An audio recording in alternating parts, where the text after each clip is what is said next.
اعوذ باللہ من الشیطان الرجیم بسم اللہ الرحمن الرحیم۔ پہلی تختی کا 19واں سبق حرف غین کے متعلق ہے۔ حرف ہے غین، مخرج غین ادنی حلق سے ادا ہوتا ہے، یعنی حلق کے اس حصے سے ادا ہوتا ہے جو منہ کے قریب ہے، جیسے کہ آپ کو اس نقشے میں نظر آ رہا ہے کہ حلق کو نیلے رنگ سے ظاہر کیا گیا ہے اور ادنی حلق کی نشانی بھی لگائی گئی ہے۔ پڑھنے کا طریقہ: غین کو ادنی حلق سے ادا کریں اور پر کر کے پڑھیں، کیونکہ یہ حروف مستعلیہ میں سے ہے اور حروف مستعلیہ کو پر پڑھا جاتا ہے، لہذا غین کو پر کر کے پڑھیں اور 3 الف کے برابر لمبا کر کے پڑھیں، جیسے غین۔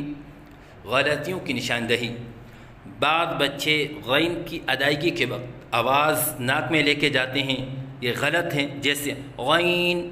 تو اس غلطی کو درست کرنے کا آسان طریقہ یہ ہے کہ لفظ غی کا بار بار 3 الف کے برابر لمبا کر کے اس طرح مشق کروائیں، غی غی، اور بار بار مشق کروانے کے بعد آخر میں نون پڑھیں، جیسے غین۔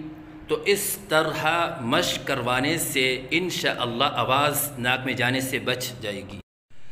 بعض بچے غین کی ادائیگی کے وقت آخر میں نون کے اوپر قلقلہ کرتے ہیں، یہ غلط ہے، جیسے غین۔ تو اس غلطی کو درست کرنے کا آسان طریقہ یہ ہے کہ غین کے آخر میں نون کی ادائیگی کے وقت زبان کو تالو سے فوراً الگ نہ کریں، بلکہ ایک لمحے کے لیے زبان کو تالو میں رکھیں۔ تو اس طرح مشق کرنے سے انشاءاللہ قلقلہ کی غلطی دور ہو جائے گی۔ بعض بچے غین کی ادائیگی کے وقت آواز میں لہراؤ سا پیدا کرتے ہیں، یہ غلط ہے، جیسے غین۔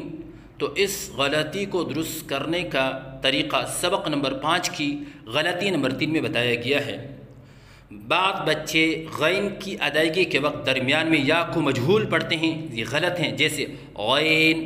اگر ان غلطیوں میں سے بچہ کوئی ایک غلطی کر رہا ہے، جیسے مجہول والی غلطی ہو، تو اس غلطی کو درست کرنے کا طریقہ یہ ہے کہ استاد کو چاہیے کہ پہلے بچے کے سامنے صحیح ادائیگی کرے، جیسے غین، اور پھر بچہ جو غلطی کر رہا تھا اسی کو دہرائیں، جیسے غین، تاکہ بچے کے سامنے صحیح اور غلط کے درمیان فرق واضح ہو جائے۔